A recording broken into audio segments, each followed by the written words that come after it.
Captain, we have them. We've established Transporter Lock, the Star Trek podcast. Join Ken and Sabriel each week as they explore strange new episodes, seek out new plots and new characters, and boldly go where no podcast has gone before.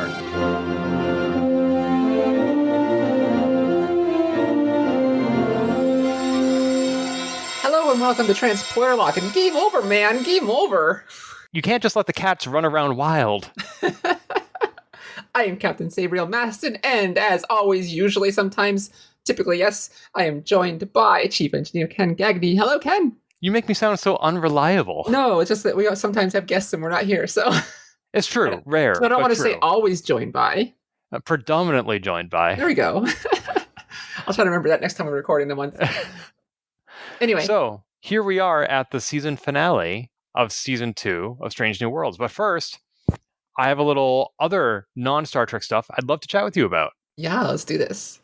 So even though Star Trek wasn't over yet, this past week I was thinking ahead. I'm like, I'm going to need another show to watch after Star Trek is over. So I started binging the third season of The Orville. Mm-hmm. We've talked about this show before, and also it's one of the main creatives behind it is Brannon Braga, who was involved with a lot of Star Trek. And I believe you and I are of the opinion that people like Brannon Braga stuck with Star Trek too long. Absolutely. And that's why it needed a rest. And yet, I really like The Orville. There was a good 15, 20 years in between. Yeah, I guess he got his creative juices recuperated. Yeah. But it's also, it's mostly a Seth MacFarlane joint. This is true. That is also baby. true. I will say, though, that The Orville was advertised when it first premiered as very much a comedy, like a parody of Star Trek. And that has slowly fallen to the background as the show has evolved. They did some serious episodes in season 1 and 2, but season 3 is like predominantly serious sci-fi. Like there's maybe one or two moments of laughter.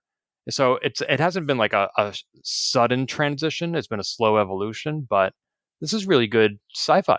I really like that show a lot. Like the first 2 episodes, I think are the worst.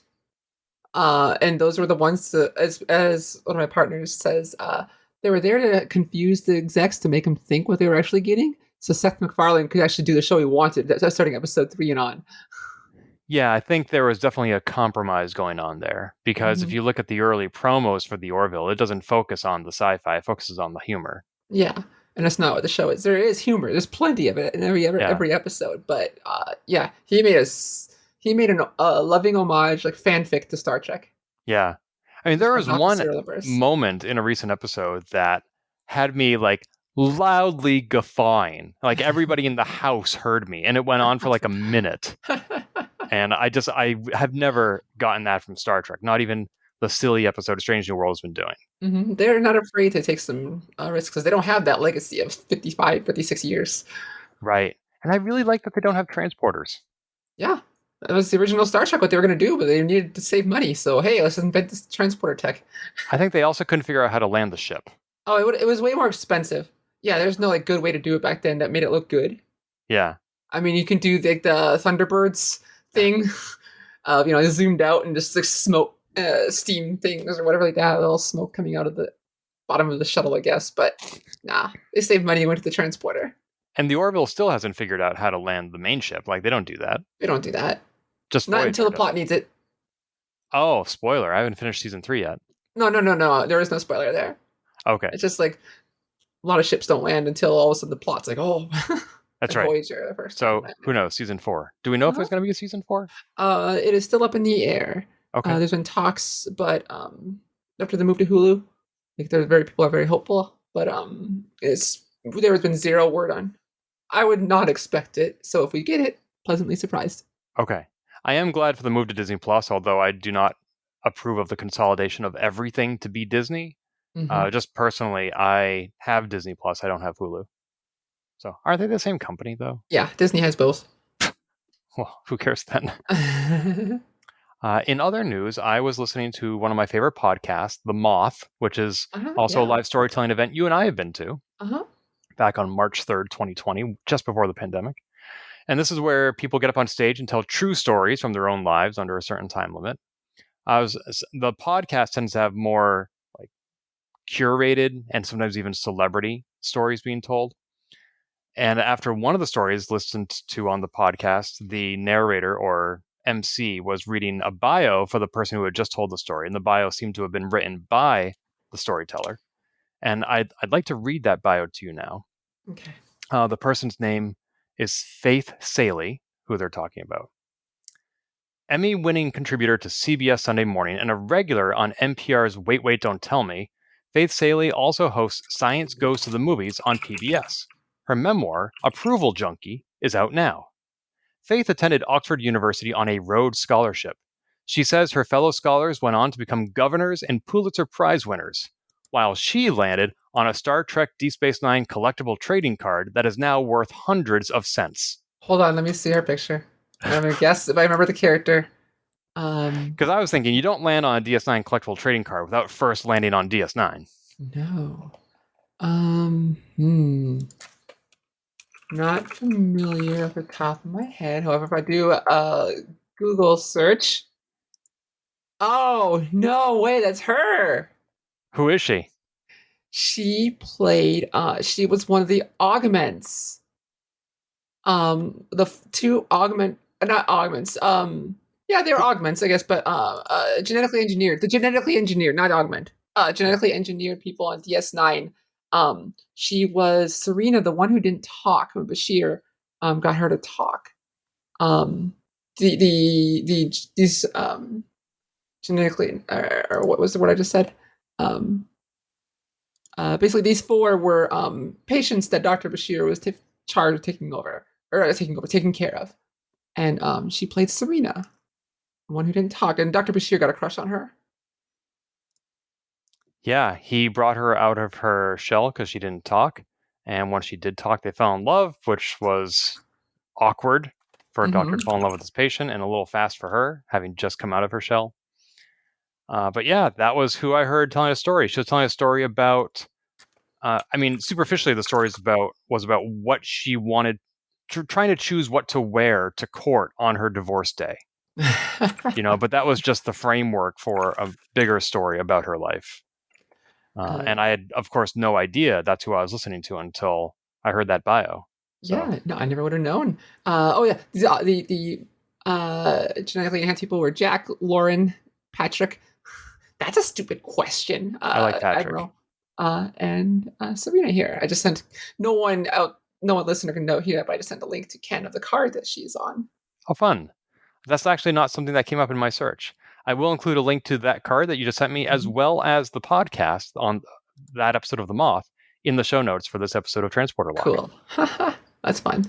And you weren't far off. Memory Alpha describes her as a post-eugenics human augment. Depends on who's rating. Yeah. I think calling her just an augment outside of the additional adjectives might be a little confusing. We just have different contexts as viewers. In the universe, she would totally be an augment. Yeah.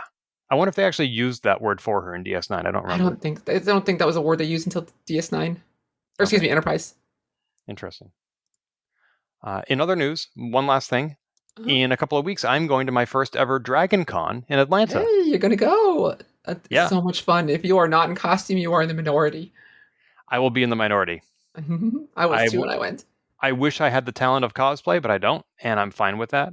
I have other talents. Just wear your pajamas. I don't have my Star Trek pajamas with me. Oh, okay. I have like one Star Trek shirt or two. We'll see. But there are going to be a lot of celebrities there. Pending the writers and actors strike, maybe some of them will be canceling. But last time I checked, and maybe I should have checked more recently because maybe this has changed. From Strange New Worlds, Ethan Peck, aka Spock, Christina Chong, aka La'an, also George Takei, Sulu, and Garrett Wang, Ensign Kim. That's awesome. And from the Orville, Adrienne Palicki, who plays, I still don't know everybody's names, but she's the commander, the captain's ex-wife, and Jessica Sozer, who plays the chief of security. Yeah. From Orville?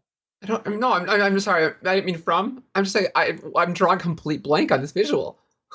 Oh, she's got that like side ponytail. Yep, there we go. Thank you. That's all I needed. Yeah, she's from the alien race that has a lot of high gravity, so she's really strong. Massive crush. I just could not put a face on it for whatever reason.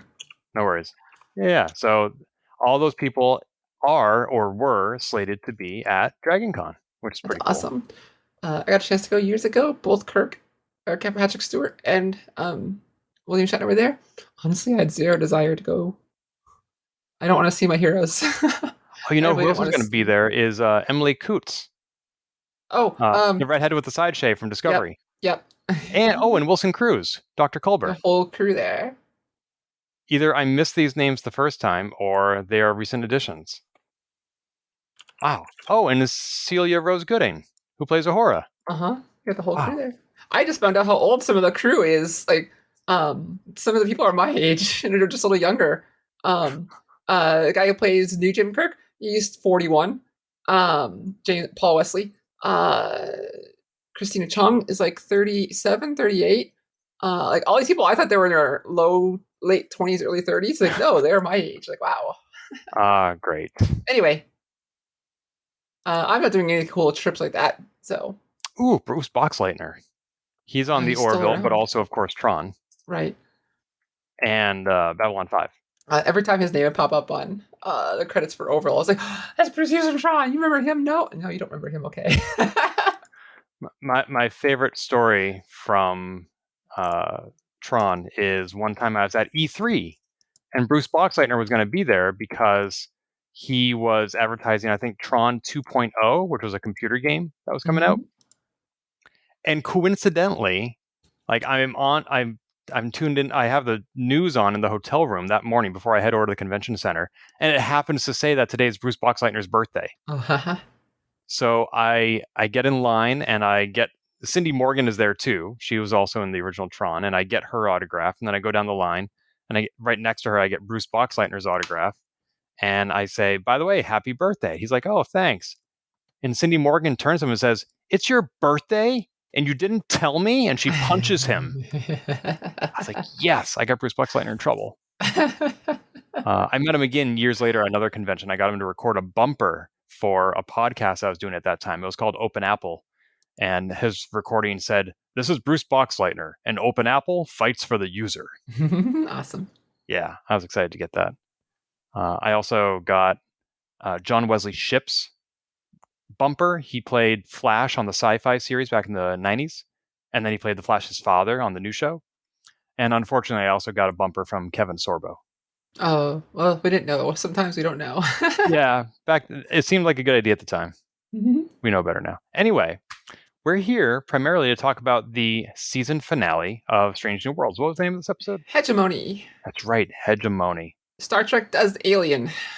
Yeah, if you are a Star Trek alien race with a 4-letter name and the middle 2 letters are OR, you're the bad guys. Worf. I hadn't thought of Worf. I was thinking Gorn and Borg. Oh. But I meant more like Alien the movie.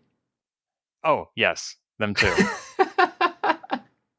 Yes, this was very alien inspired. Just like the last time the Gorn were on the show with chest bursters. Yeah, and they everything. have a very loving homage to the Alien films here. So we open with that is not the link I was trying to open. We open with Captain Patel, trying to think of her name, Digalog. She's on Parnassus Beta. Of course, doing the Star Trek thing of, the 60s Star Trek thing of this colony looks exactly like our era. But here now we're 50 years later. They're like, oh, they're doing a 60s era Midwest setting on this planet. I love that. Yeah, I've so many questions about that. Like, so one of the reviews I read said, oh, they're doing this because it makes the horror realer because it hits closer to home. And I was like, didn't get that at all. But it also saves a lot of money on sets. So this is apparently a set that's used in a lot of shows that are filmed in Canada. And so I saw people talking like, oh, I recognize that building. I recognize that building. So it would take them out of it. These are shows I hadn't watched. So it was a set outside Toronto. You don't know if one of the shows that this set has been used for is Doom Patrol, do you? I don't, sorry. Okay. Does it seem familiar? Well, I haven't seen that show in its entirety, or even a single episode in its entirety, but there is a character on the show that is a street. Gotcha. A street. Yeah. A street. Like the road. It's like Main Street. It's a character. Okay. I'll inquire about that later. You should. It's fantastic, that idea. And it comes from the comic books, of course. No, this is a total homage to original series where they were always on the back lot of Desilu Studios on the same set for every planet that had a civilization. And so just did a modern version of that. I think it was fun because if you watch those old shows, sometimes you'll see Mayberry locations. Mm. It's the same set they use for Mayberry, and you can see. Oh, what was the barber's name? Pete Barber. Oh, I don't You know. can see some of the Star Trek episodes. You can see his barber shop as they're walking through streets. It's great. But why would people from the future choose that era? Like, why not? Hey, the 2020s were pretty great. Let's make a city based out of that. Logically, it makes next to no sense. But as a viewer, it's a total homage in original series. It is, but it makes no sense in universe. Politically, I get a little frustrated with the idealization of small town America. Like, this politician represents small town values and real Americans. And I was like, I didn't see it, but I just rolled my eyes so hard. Yeah. Like, most of America lives in big cities, and big cities are pretty great. Like, it's not a hive of scum and villainy. What's so bad about big city America? Anyway, I want to see like a Star Trek colony that decided to emulate New York City. Come on, what's wrong with that? So the Gorn up here. I was trying to think like, man, I would be so terrified if that thing just came through my atmosphere, that big ship. Well, I would be scared if anything came through our atmosphere. Maybe. But yes, especially something that large. That's just weird. That was a neat visual. I thought that was an amazing special effect and a way to start the episode. Yes, that it was. You rarely see ships come into atmosphere because they don't need to. But I don't know why the Gorn would do that. Clearly they have transporters, as we'll get into, but it was a neat visual. It's about terrifying. That's right. It totally it is. It's about terrifying the people you're about to invade and eat for lunch. Second, the Gorn are very good at being scary. Apparently. Well, in this show, not so much in TOS. And not as much in Enterprise anymore. I haven't gone back to watch that In the Mirror Darkly episode. It's not bad. You just know the visuals are from early 2000s. It's not the worst, but it's a graphic effect outside of its time. Or in its time, whatever. But we're watching it outside of its time. It'd be interesting if they went back and did a remaster of Enterprise like they did for TNG and TOS with new special effects. It could be neat. I want to see them replace that early CGI Gorn on Enterprise with a guy in a rubber suit. Can't be worse. Captain Pike and Batel have a moment. The Gorn come in. I was watching this. Like, I didn't really. I was like, I had fun watching this episode, but I don't know how much I actually have to say about it. My notes are so short. Oh, there are lots of things I can think about. It's like I can talk about it, but I didn't have there's nothing like last few episodes we had some deep thoughts about this, and I don't have deep thoughts because it's an action movie this time. Should we get Jack Handy on the phone? Yes, deep thoughts with Jack Handy. I mean, we got to see Pilot Ortegas. We got to see Ortegas finally in her element, piloting a shuttle that she's been begging for 2 seasons. And Pike had very high praise for her. Erica, you were born for this. I love it when he uses first names. Yes, he's close to his crew. However, I was getting so nervous for Ortegas. They put her on screen too much and too friendly, jovial. And if this would not have been a to be continued, I would have been honestly nervous that because of tropes and because of what TV series do of Ortegas surviving to the end. Still don't know, maybe part 2 if we ever get that. Apparently they were going to start filming the day that the writer's strike started. So apparently that's what I hear. I can't confirm this, but I'm scared for Ortegas' safety. Well, when you talk about tropes, the good news is she hasn't done drugs. She hasn't had sex. That's how you get killed in a horror movie. So I think she's fine. I hope so. I know the actress herself had some issues. Like her partner died after season 1 before filming season 2. So that's why she had a little smaller part. I found out why Captain Pike's not around as much because he had a baby. Right, not too long before filming started, so they gave him a smaller role this season so he could be in the home with his family. I'd forgotten he had a kid, and I didn't know the timing. So that's why he's not around as much this season, is because he was given basically a lot more paternal time. Yeah, I tend to forget that kids exist. Wow, he's 50 years old. which is not at all too old to have a baby. Cool. Yeah, if I were... I'm just looking at... Yeah, they welcomed their first daughter December of 2021. He married his longtime girlfriend in 2018. Aw. Mm-hmm. I just think it's cute to think of a 50-year-old with a girlfriend. I want to be that guy. I have to like sculpt the hell out of the jaw, though. And the hair needs to get taller. Right. But why are we singing? So anytime that there is an alien invasion on a planet that is very Earth-like, the first thing you need to do, this is very important for your safety, you have to find all the trash cans and all the barrels and set them on fire. Set them on fire, throw them everywhere, as much junk in the streets as you can get. I mean, actually, it's actually kind of real. Is it? You want to try to slow down the events. It's not going to do much for Gorn, because they jump and whatever, but like, you want to try to slow down the enemy as much as possible. You put as much trash in their way. But like, I didn't see any oil barrels or drum barrels. Like, all of a sudden, this becomes a scene from the video game Final Fight. You know, like, they just like, hey, go to the barrel supply store, get all of them, roll them out, fill them with newspaper, light them on fire. Like, Sabriel, if somebody told me to set something on fire while I was out on the street, I wouldn't be able to. Like, I don't have matches or a lighter or 2 rocks to bang together, guys. So they had the traditional sci-fi crates, industrial crates. Yes. Yep. But yeah, they did a really good job of making this city look like it got attacked. Whoever was in charge of blood splatter this week, hope they got paid really well. I wonder if that's a job. It has to be. I mean, I noticed that the credits for this show and for a lot of movies, because I just went to see Indiana Jones 5, there are still COVID-19 professionals in the credits for these shows. Even though, I mean, granted, the shows we're seeing were filmed before May 11th, 2023, which is supposedly when the pandemic ended in the United States. Mm-hmm. Oh yeah, it's been over. Eyes rolling. Yeah. We're totally not going to talk about how I just went to a convention that ended with a 34% infection rate, and how PAX Unplugged and PAX West and Dragon Con and so many other events are not having masks or vaccines. Mm-hmm. But we're not going to talk about that because this is a Star Trek show. Seeing behind the scenes clips, especially of Subspace Rhapsody, just watching the crew all practice their moves while they're wearing masks and everything like that. So they were heavily masking on set, unless they were filming. Good. Because I've seen community theater productions get completely derailed when all of a sudden one of the actors comes down with COVID. And they don't have an understudy, or they do and the understudy has COVID. And they miss out on an entire week of runs, and that's money that the theater needed. We find out Patel's okay.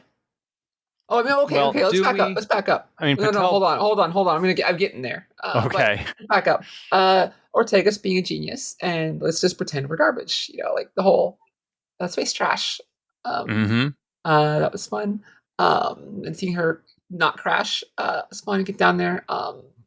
Touched on that, but then we get down there and we're hiding at the barbershop. We're seeing the baby Gorn running around. Why are they hungry already? There were some things that felt unanswered here, and I'm not sure if it needs to be answered, but things felt unfinished. And we didn't know if we were going to get a 2-parter, at least I didn't, until the end. And so, but some things felt unfinished, so I'm going to cover more of that too, like with Pelia. But why are the Gorn hungry so soon? Like, what was the time span before Enterprise getting here and landing? It feels like we missed a big chunk of time. And these Gorn are not eating each other. Yeah, well, they ate the one that they shot. That's it.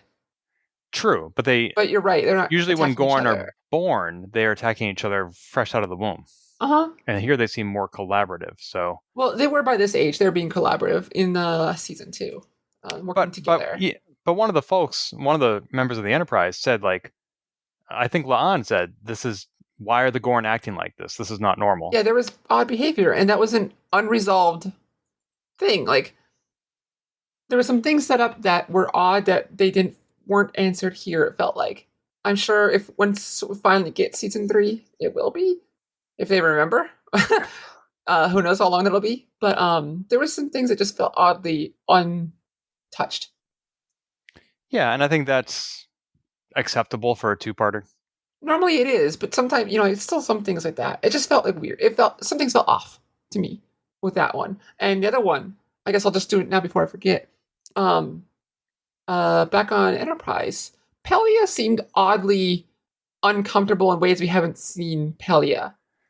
That whole And scene with her and Ahura in the hallway was yeah, weird. exactly. It felt off. And I'm like, obviously someone's gonna be scared. Like, maybe my brain just goes to, is Pelia scared of the Gorn and she's afraid of dying because she's so old?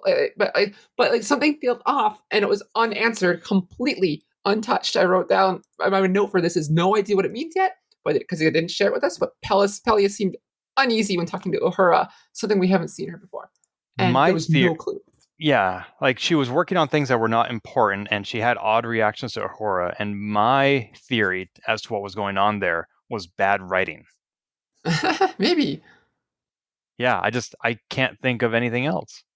She mentioned something with the deflector array for the Gorn thing, but it was not something we had established her setting up to do. She seemed oddly not there.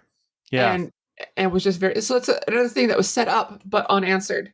And maybe we'll get it in part 2, but it felt weird that we're not getting this. Like usually you kind of set that up. It's like there was no scene of like, oh, I'm terrified of the Gorn. Like that would have been it. But yeah. And we can infer that, but that's the kind of thing that's usually mentioned by the characters in Star Trek.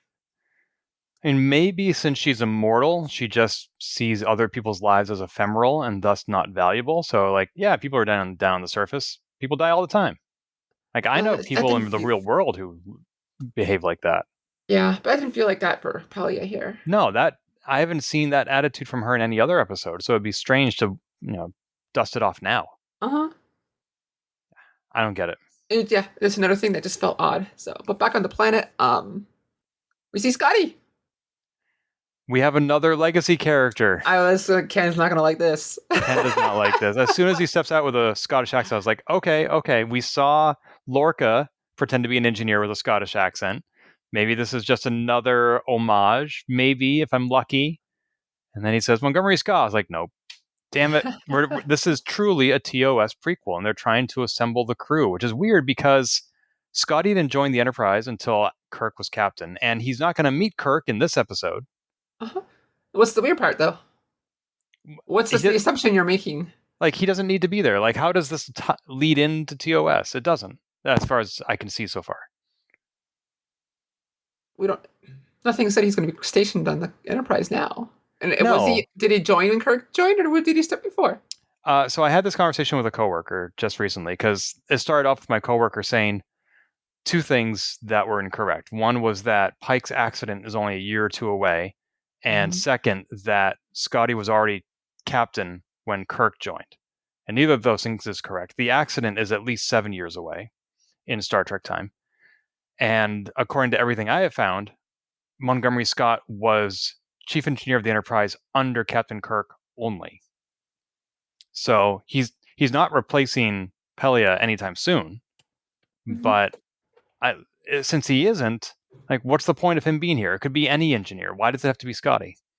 Could be, but then, I mean, story-wise, we make a connection to the character. I don't know the validity of Scott's role on Enterprise before. I don't know if it was ever mentioned in the show, or people are just making the assumption because we don't know. But see, I don't have any problem with just seeing these little hints of these characters, because we don't.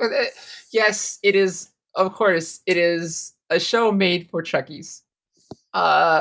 Maybe universe that makes no sense for these people. They're not together. Spock and Uhura not met this Scotty yet. Maybe they won't even happen by the end of the episode. Well, here's a different reason to be uncomfortable with Scotty appearing and Kirk appearing, etc., is because it reminds us that everybody who is currently stationed on the Enterprise, with the exception of Spock and Uhura, will be gone by the time Kirk becomes captain. So, like, Ortegas, Mitchell, Pelia, La'an, they're all going to be gone.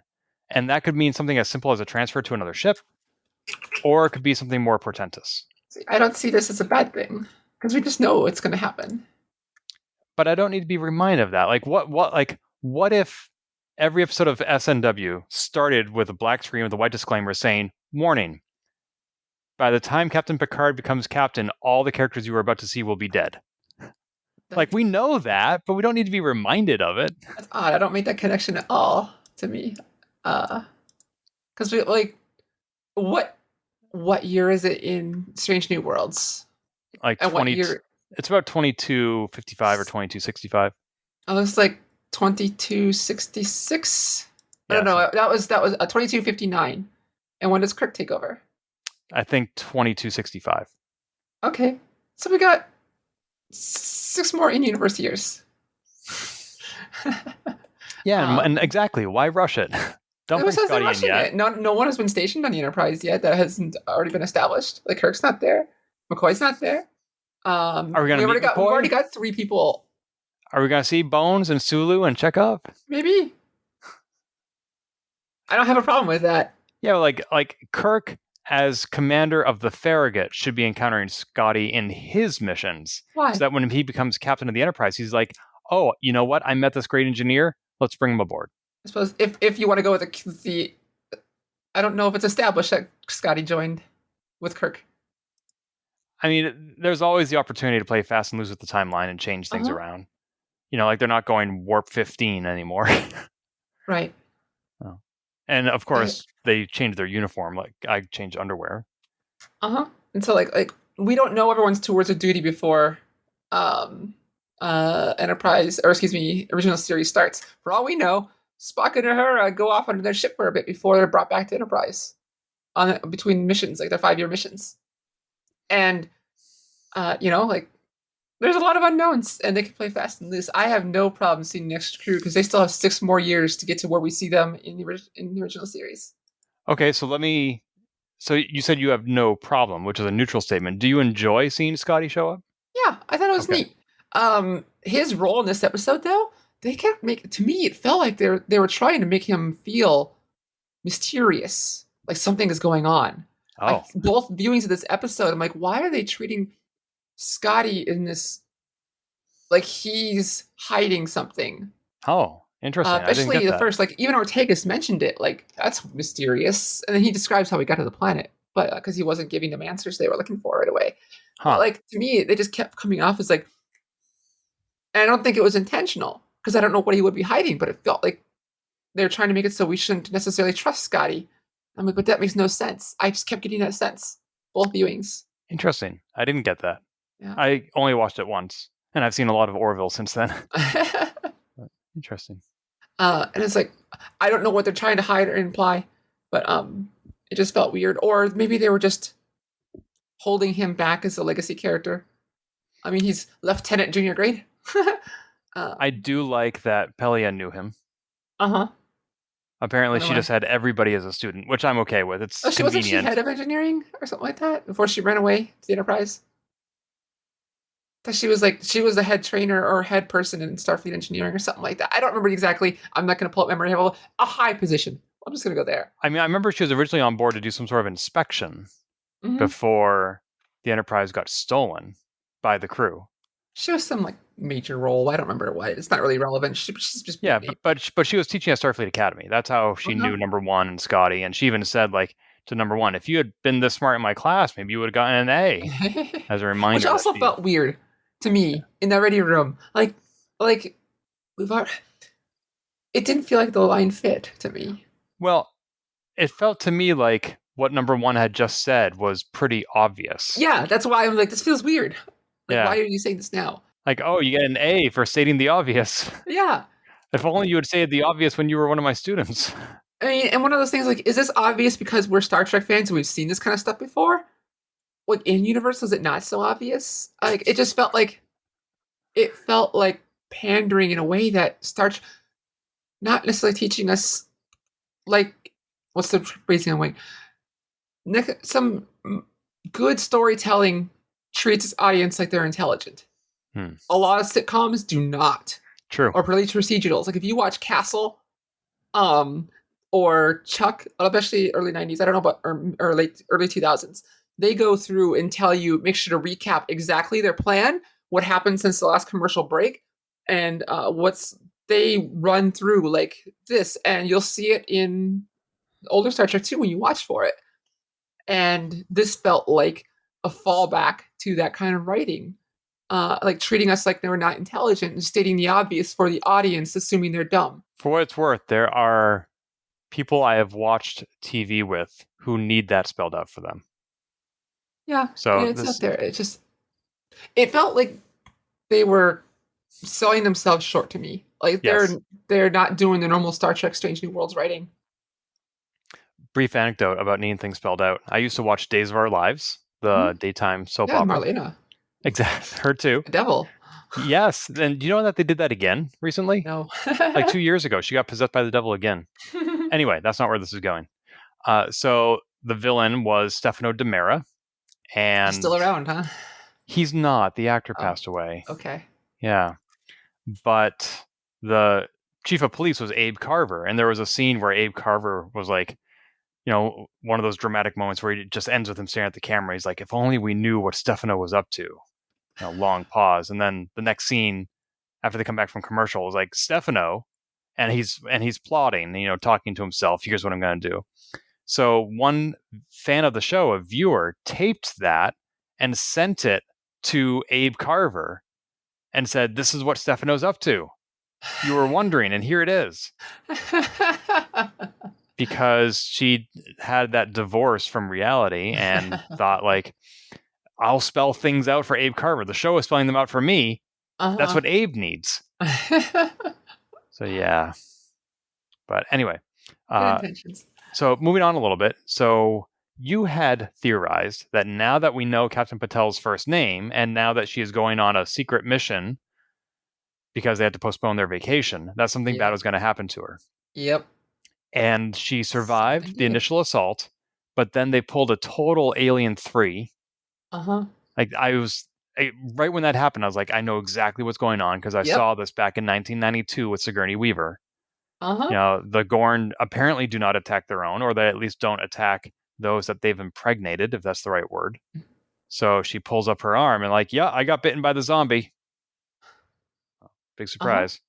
But now it's to be continued whether or not she will survive, and I'm really torn on whether or not she should.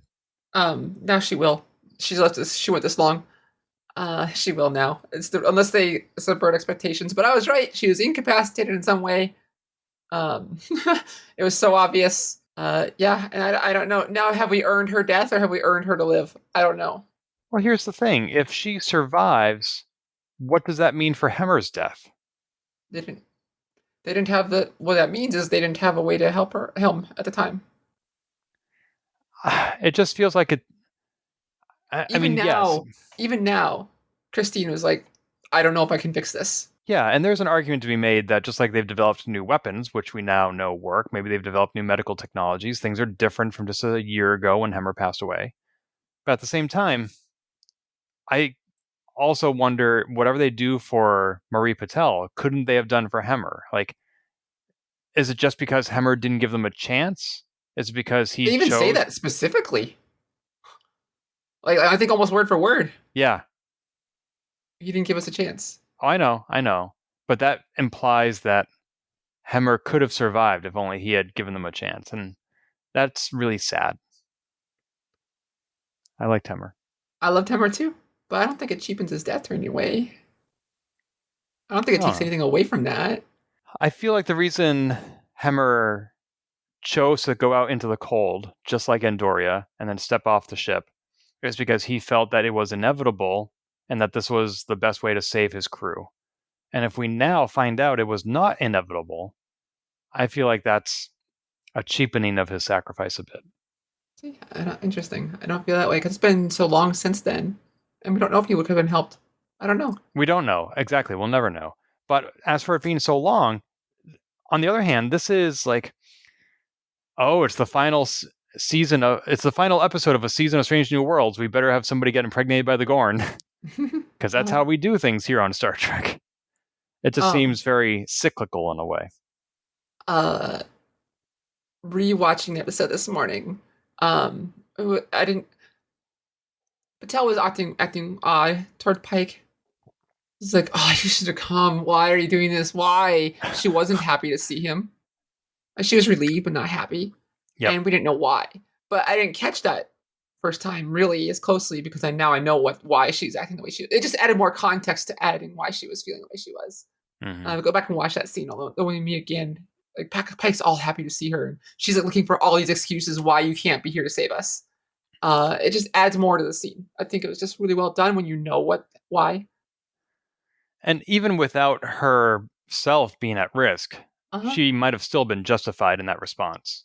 You know, there are plenty of times where TV shows, movies, people have said, "Why did you come to save me? I was trying to save you by telling you not to come." Mm-hmm. You know, now we're both going to die. And, you know, that's what they were trying. That's what they were implying here until we find out the real answer. Yeah. It's kind of like in Titanic. Like, if she had just gotten on the boat like Jack wanted her to, they both might have lived. But she's like, "No, I'm going to stay with you, Jack." And then he dies. Good job. You killed him. Good job. Shark Spoiler, by the way. Yes, Titanic sank. Spoiler.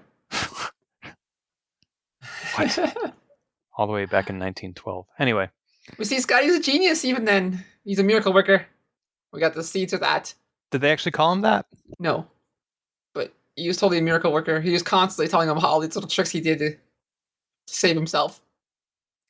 Well, it was Uhura and Pelia who came up with the idea of how to take out the communications array, right? Uh-huh.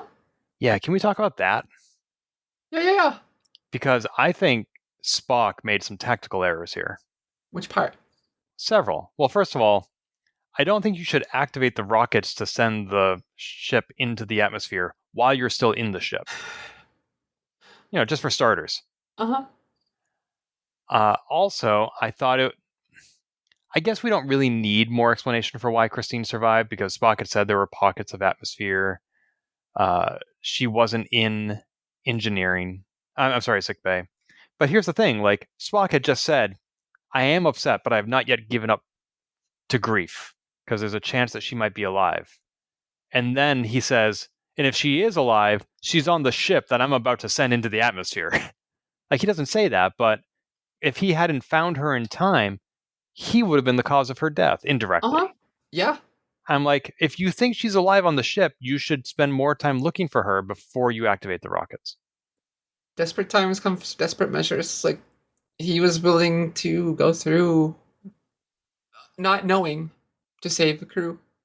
Which is the same thing he decided in the very first episode of the season, when he said to fire on the ship that she was on with the doctor. Mm-hmm. So yeah, there's definitely precedent, but... And he would have known, and he would have lived with that, not knowing for all the rest of his life. Yep. I mean, yeah, no, it's hard. When you think about the next level, like, he was ready to do that to save the others, so... I don't think that was a tactical error, because he didn't know what we knew.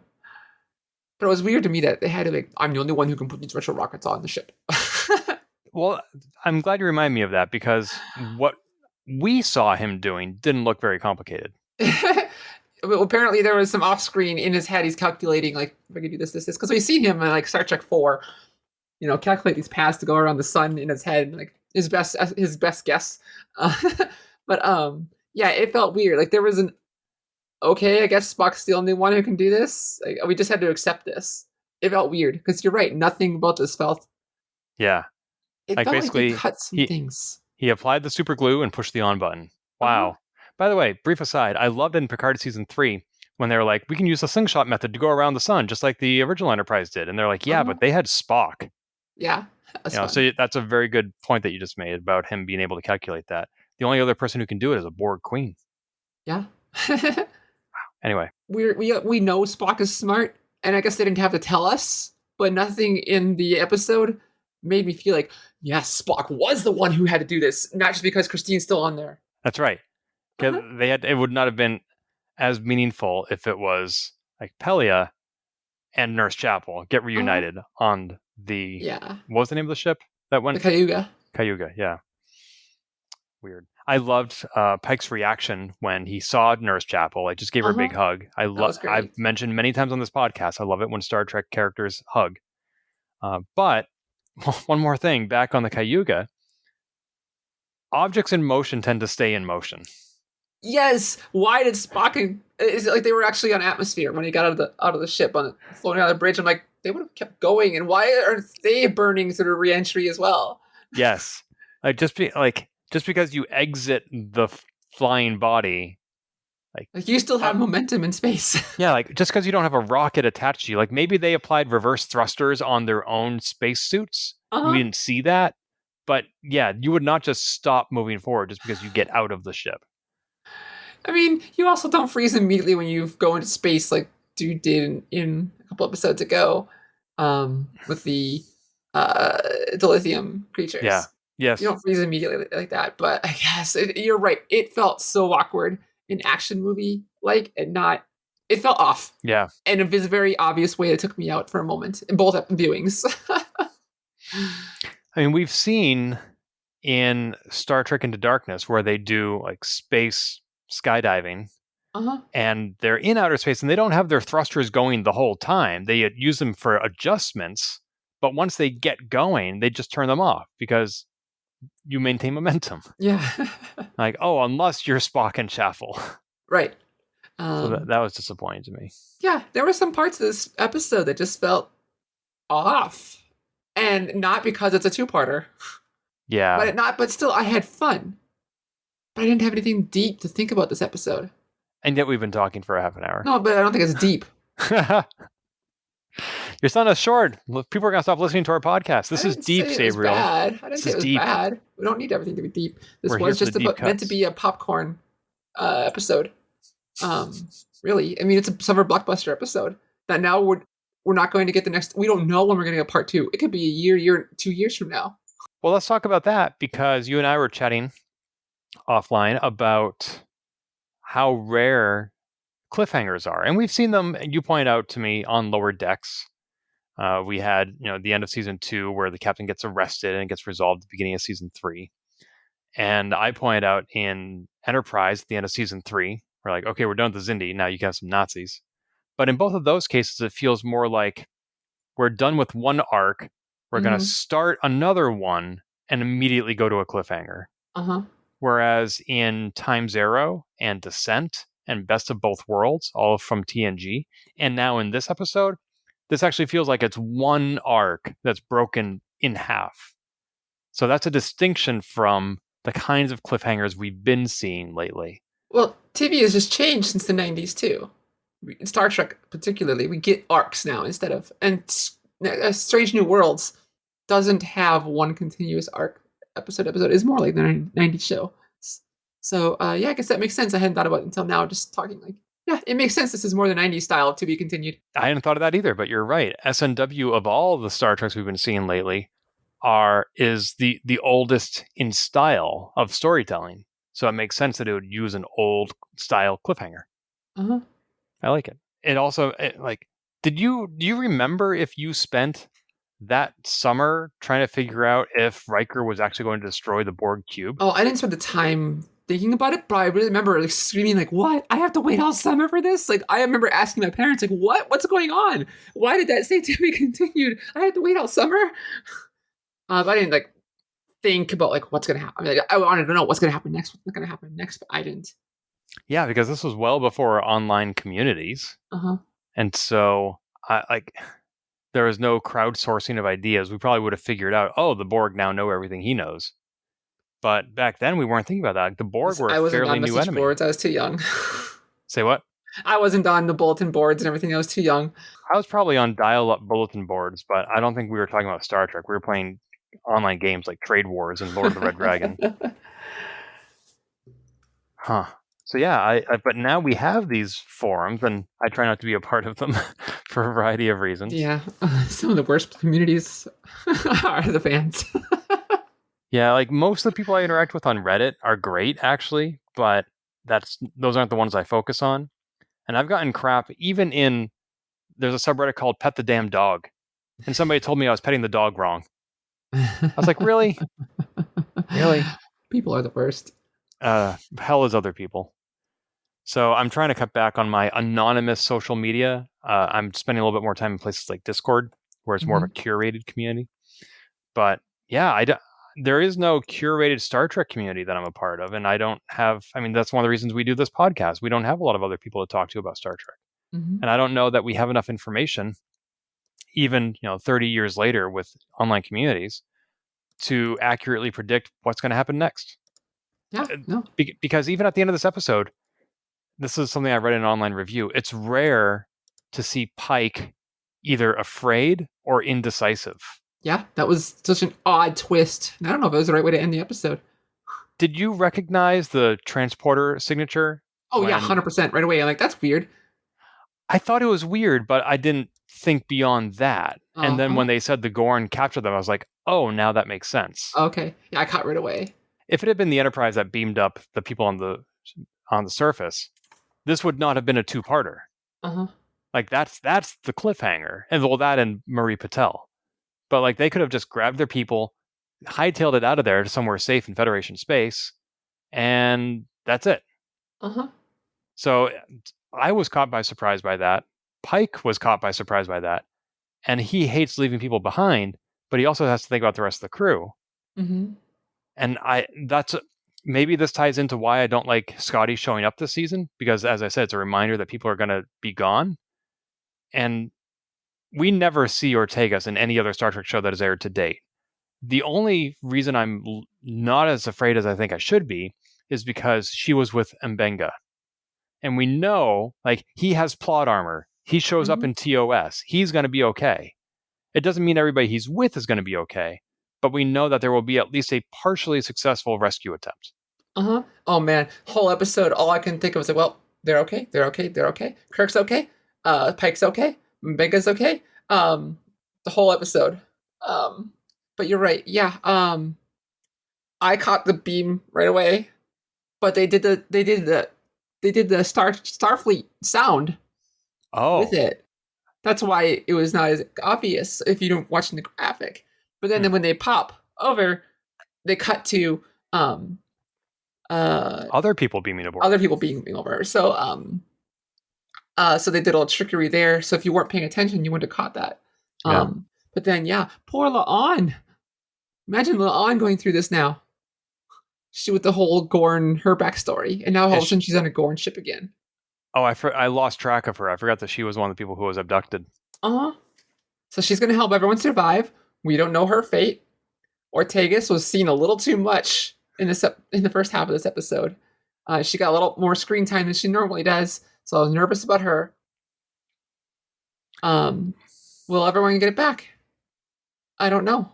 But there's the potential for Strange New Worlds to air for many more seasons to come. We don't know that that's going to happen. I didn't know Discovery was going to air for only 5. But if Strange New Worlds is going to be around for 7 seasons, it seems early to be killing off their main characters. Like, they already killed off 1 last season. Are they going to kill off 1 every season until finally they have the entire TOS crew? See, now they can. No one died in season 2. But people will die. People might die because of season 2. Yeah. I mean, Cass was around for a few episodes with 709 still. True, but she never died. She didn't die. But no, I'm not going for the death part. I just like they could still come back and then be gone after an episode or 2. That's what I'm getting at. So I don't think anyone is safe yet, or those 2 are safe yet, and Orbital. I don't want them to go because we never got our Ortegas episode this season like we were told we were gonna get. Were we told we were gonna get an Ortegas? Yeah, episode? she said like, oh yeah, well, I think the inference was she's like, oh yeah, Ortegas is gonna get so much more in season 2. I think we all inferred, or a lot of community inferred she's gonna get an episode like everyone else has on the bridge. But it didn't happen. She never got an episode. But she did get to both A, fly a shuttle, and B, wear a hat. And now, what we learned about Ortegas this season is that she flies the ship. Yes, the pilot seat is her realm. My reference there being like we didn't learn much about her at all this season. No, and that's a bummer because I was so hopeful. We learned so much about the rest of the crew. Seasons 1 and 2, and Ortegas is kind of, to me, as one of my favorite characters. I think it's a bummer that she did not get as much. Well, on the bright side, when Discovery teaches us more about the cast and crew, it's very often forced. Like, thank you for letting me on this mission, Captain. God. My father was blah, blah, blah, and we were raised on a blah, blah, blah. And like, Ensign, we're running away. We need to go. Like, hold on, Captain. I want to give you my plot point. Like, this reminds me of a time when my family was in the invasion. Blah. Yeah. So at least Ortegas isn't doing that. Yeah. And at least Pike isn't breaking out into song every 10 minutes. So that's a victory. I don't know, is it? That's what I was thinking. I have been listening to the soundtrack for the past week. What I do is I start it on the finale, and then it goes right from that to the outro credits. And then it goes into the intro credits because it loops back to the beginning of the album. Mm-hmm. And then it plays the first musical number. I'm like, those are the 4 best parts of the show, in my opinion. Yeah. So I start near the end, it cycles back to the beginning, and then I let it play all the way through the end. And I listen to all the songs, but those 4 are my favorite. I've been listening to Status Report all week. It's a good one. Yep, all week. And what's fun is you listen to it often enough, and all of a sudden you realize, I know all the lyrics. I can sing along. Yep. And then your roommates hate you.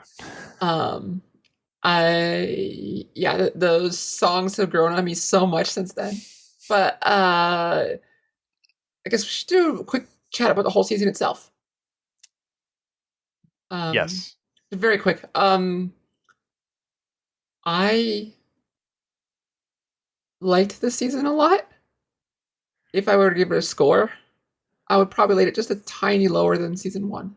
Why? And I don't know if season 1 is because it was newer and it's more exciting. I still love the season. Doesn't mean it was bad. I just haven't felt overall as passionate about season 2 as I did season 1. And I don't know exactly the point. I mean, there was less Pike for reasons we talked about. There was a lot of fun this season, but Lotus Eaters, I hated that episode. I didn't have any episodes I hated the first season. There were episodes that were weak in the first season, but I hated Lotus Eaters. Was that the zombie episode? No, that was the Forgetful episode. Oh, yes, that's right. Basically, to me, the season had a hard miss on one episode, and it kind of took things down. I wouldn't say it ruined the season, not by any means. It just took it down a peg. I thought the first episode of the first season wasn't great, to be honest. Yeah, it's mediocre. It's mid, I think. I don't think it's bad. But not bad like Lotus Eaters. Yeah. Okay. I'm with you. The first 2 episodes, even season 1, where we learn number 1 is Lurian. Illyrian. No, that's what Pelia is, isn't it? Ilarian. Wait, what's Pelia? Lanthanite. That's right. Yeah. Like number 1's episode with the light people, and everyone's light. There were some fun moments in there, but I think it's a weak episode. I mean, so there was some weakness in season 1. I could enjoy it, but here with that Lotus Eaters kind of took the sting out of it. And we didn't quite learn the whole eye thing. I inferred maybe it has to do with the general, but don't know for sure. But overall, I think the season was weaker, but not in a dramatic way. Yeah, I agree with you that some of it is a matter of it being new, because after getting Discovery and Picard, to suddenly get Strange New Worlds was just a breath of fresh air. And again, I really like those other shows, but it was so different. And Strange New World Season 2 is not different from Season 1. Mm-hmm. So it doesn't have that new car smell anymore. Yeah. Also, I feel like the tonal shifts were more significant. It really vacillated to the first season vacillated. It had a keen an even keel, and it went a little bit this way for the fun episodes like the Vulcan body swap, and it went a little bit that way to the dark stuff where a dying kid powers a season or a city. And that was fine. But this season, let's go all the way fun with a musical episode, and then let's go all the way dark with a PTSD war episode. So it leaned harder in both directions. And I really love that Strange New Worlds can encompass that variety, that it fits, but it is a bit more of a shift for the viewers to accommodate. Yeah, I think it was helped there by the week to week. We had a whole week to take it in. And if you were binging this and all of a sudden you go to those highs and lows, it's going to be a massive change. Yeah, I've never binged Star Trek, and then this is a good reason why. One of my partners, they had not seen the Klingon General episode until after we watched Subspace Rhapsody. I warn you that this episode's really heavy. And then we can come back to watch that one. And she was glad we did, but it was quite a total shift. Yeah, if you're going from the Lower Decks crossover to the musical episode, that makes total sense. But you got the Klingon General in the middle, or Ambassador in the middle. Yeah. So, but I do still really like Strange New Worlds. Oh, I love I'm it. very I much love looking it. forward to season 3. I love the characters. I love the actors. I actually went back and I rewatched the announcement video they did a couple years ago where they showed who was cast in the show Uh-huh. and who they'd be playing. And it's so fun to look at them now and be like, I feel like I've been on the show with you for 2 seasons now, and here Right. you are, just so excited to announce that you're even on the show. Uh-huh. Yeah. So yeah, I still love the show, and I still want to see more. Awesome. And so I think we're in this weird phase where we hear that they were going to start recording or filming season 3, but they haven't actually announced season 3 yet or made it official, like they renewed. I don't think we've been officially told it's been renewed. But then I'm hearing that, oh yeah, they're supposed to start filming. Like, maybe this is normal, and we don't usually have a writer's strike to hide the fact that they're filming. Yeah. Yeah. As far as I know, there's been no official announcement that there is a season 3. Yeah, so I guess we don't know anymore because if the strike happens for so long, we don't know Yeah. if there will ever be, which Right. sucks. This cliffhanger will never get resolved in Alpha Canon. Studios, please get your act together and pay your people. Please. Yeah. Treat your talent well. Uh-huh. But we do know that we're getting a 4th season of Lower Decks starting next month, September 7th. September 7th. That's right. Less than a month, so if you want to cancel, you're not going to have much time in between. You're not going to get a month off, so they were planning that very well. Yeah, we're probably going to be talking about Lower Decks. We've been doing every other episode of Strange New Worlds, with Lower Decks episodes being half as long. We might do it like every 3 or 4 episodes, just bunch a whole bunch together. Yeah, and I don't have a lot to say about Lower Decks. It's usually too much laughter. Which is why we bunch them together. Yeah. You know, across 4 episodes, we can think of something to say. September 7th is right after Dragon Con, which I previously said I'm going to. And then September 8th, I actually have a long drive. I'm going from Atlanta to Boston. So I don't know if we'll be reviewing the pilot episode, or the season premiere, rather. But we'll definitely be back. Transporter Lock is going to take a little break because there are no new episodes coming out, and so nothing for us to review until Lower Decks. But we'll definitely be back, right, Bree? That's right. Until we return next month. Hit it. If you've enjoyed this episode, please leave a review on iTunes and keep your hailing frequencies open by following us on Twitter @TransporterLock or subscribing to our podcast and email newsletter at transporterlock.com.